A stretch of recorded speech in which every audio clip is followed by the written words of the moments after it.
Hello, everybody. My name is Mark. I'm the stock market jobber.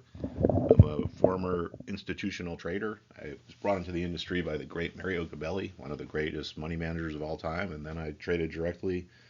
I traded directly for him, and I also traded directly for Steve Cohen, who is one of the greatest traders of all time, maybe even the greatest trader of all time, or at least that I know of. Then I was at three different institutional money managers where I was the head of trading, so I oversaw various trading strategies, hedge funds, high frequency, deep value. I mean, you name it, I've probably have seen it or done it. So anyway, now I want to teach people about how Wall Street really works and about how trading really works because there's a lot of mythology out there. So in the institutional world, we pay attention to things like price levels. We don't worry about things like Elliott wave or Fibonacci.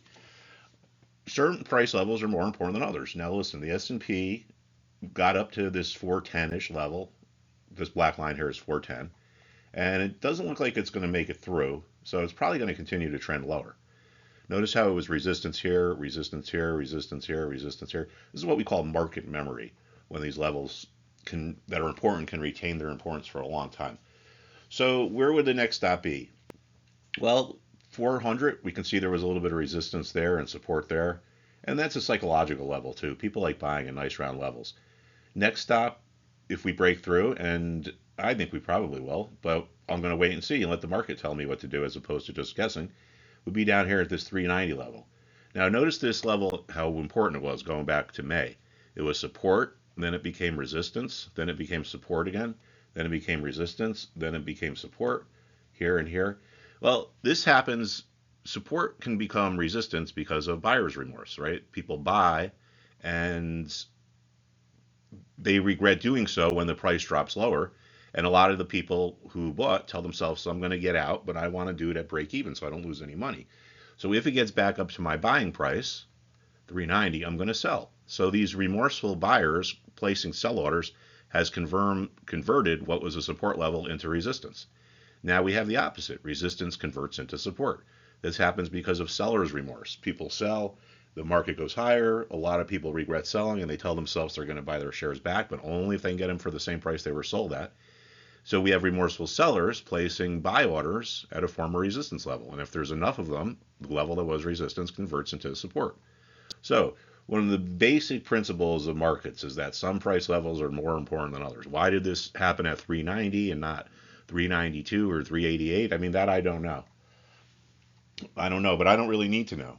I just know that it is, right? This is like your knowing where these price levels are is like your roadmap to profits, I guess you could say. Now, if the market does go lower, there are ways to profit, and you don't need to be a sophisticated options trader or trade futures or short things. You can buy what we call inverse ETFs.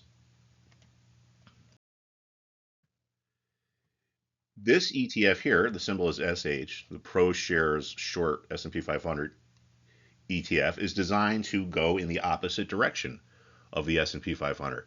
So if the S&P 500 goes down 2%, this will be up 2%. If the S&P 500 goes down 5%, this will be up 5%. So we can use these inverse ETFs to profit from market going lower, or at the very least to hedge. Now, if you're super bearish, you could take a look at this. And the symbol here is, I'm sorry, I didn't put it on the chart here, but SPXU is the symbol here. This ETF is designed to move 3 times the opposite direction of SPY. So if the S&P 500 goes down 2%, this will be up 6%. If the S&P 500 goes down 5%, this will be up about 15%. But you have to be careful because it goes the opposite too. If you're on the wrong side of the market, you'll lose money 3 times as fast. But anyway, I just want to let you know that these things are out there. Please subscribe to our YouTube page here, and please check out our website, stockmarketjobber.com. And I hope to see you soon. Thank you, everybody.